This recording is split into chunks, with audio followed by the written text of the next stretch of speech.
In the soft golden light of a Roman morning, the Casa Santamarta was wrapped in a thick, solemn silence. It was Easter Sunday, yet the Vatican carried the weight of something far more final. Pope Francis, visibly frail, sat quietly, waiting for an unexpected guest. His eyes, aged and deep with years of service, were fixed on the doorway. Not with fear, but with a kind of sacred urgency, a quiet sense that time, for him, was no longer moving forward in the same way.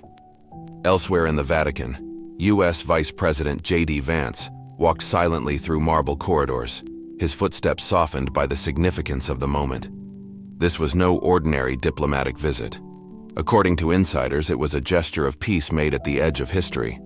The world outside trembled, riddled with rising tensions, power disputes, and increasingly fortified borders. Inside, two men, one of faith, the other of influence, were about to meet for the last time. When the door opened gently, Pope Francis was already seated, his white robes glowing softly against the crimson of the room. JD Vance bowed slightly and reached out his hand. But the Pope, rather than shaking it, grasped it with both of his, an unexpectedly intimate gesture. "My son, start with gratitude," Francis said quietly but firmly, before Vance could even speak. "When you enter a sacred space, you don't begin with words. You begin by listening." Silence followed, the kind of silence that doesn't need filling. And then slowly, as if unrolling a map of the world, Pope Francis began to speak. "You are young. You carry the weight of a superpower. But remember this: there is no greatness without compassion. History is in a hurry, and too often, those with power mistake leadership for dominance." JD Vance listened, trying to explain the complexity, security challenges, internal policies, the risks of open borders. But the Pope gently raised a hand, stopping the defense mid-air. "I'm not speaking of borders, son. I'm speaking of people. And every time a child crosses the sea in a raft fleeing a war he did not start, he asks us with his eyes, 'Where is your God?'"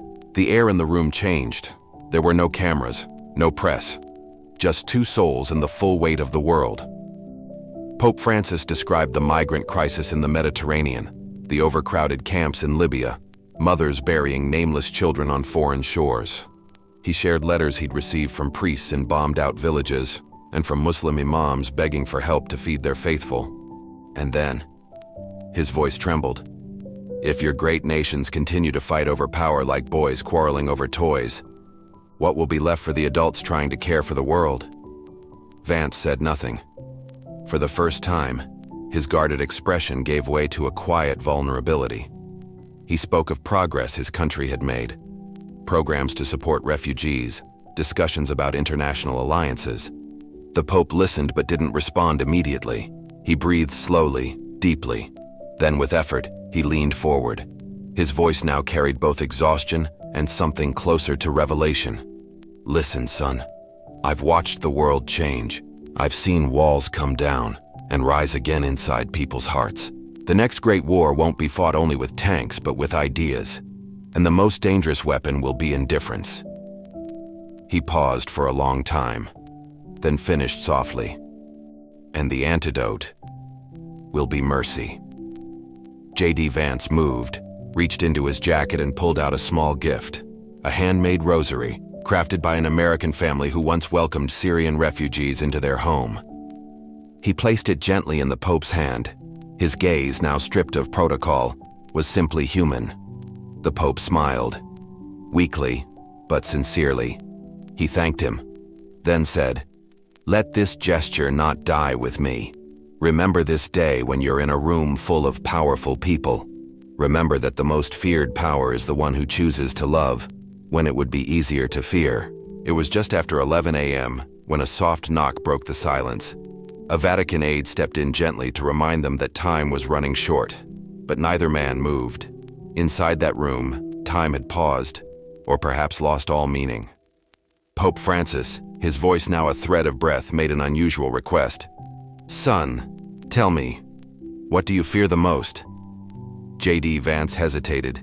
He tried to smile, to deflect, but the Pope's eyes held him still, like a question you can't walk away from.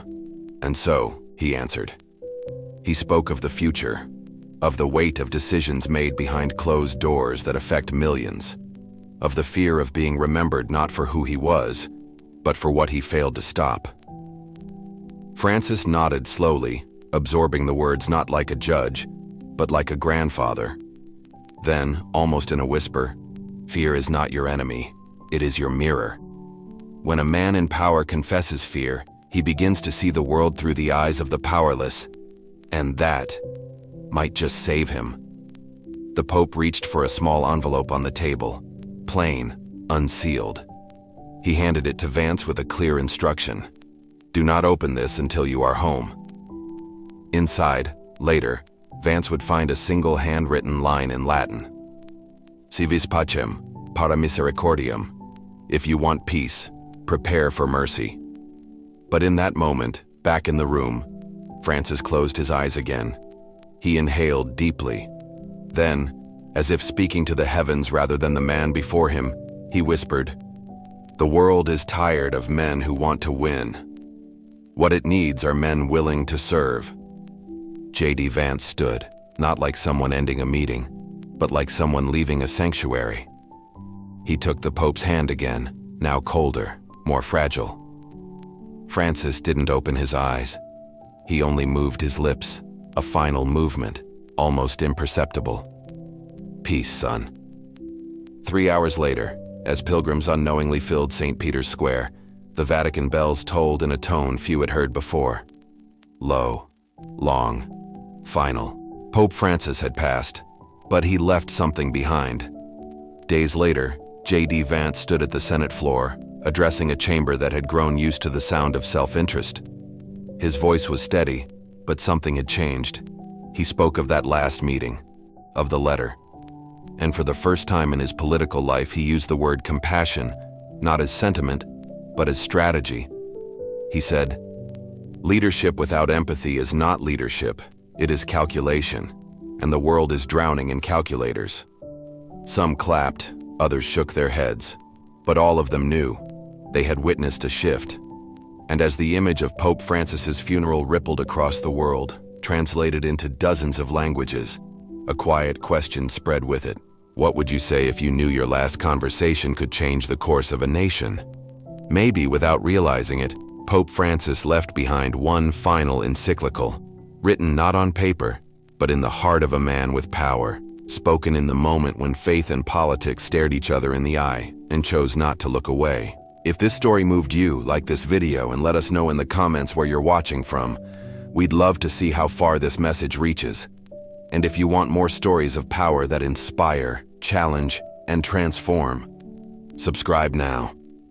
Because the next story could begin where you least expect.